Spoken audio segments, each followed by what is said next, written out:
Hey you dears, this is Wendy and I'm really excited to show you something new today. It's called our Backtalk palette and it was inspired by our best-selling shade of Vice lipstick called Backtalk.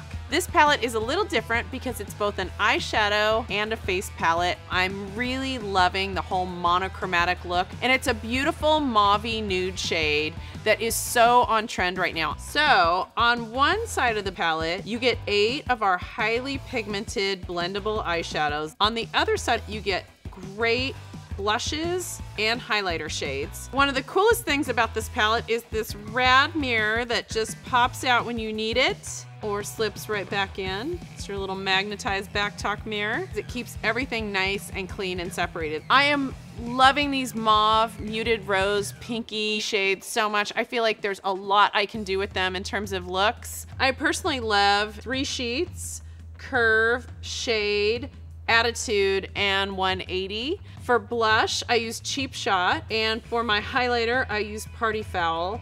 Any of these combo together are so beautiful. I actually love layering blushes and highlighters to create more dimension on the face, so feel free to dive into all of them. I cannot wait to see what you guys create with this Backtalk palette. I want to see your looks. Please share them using #Backtalk.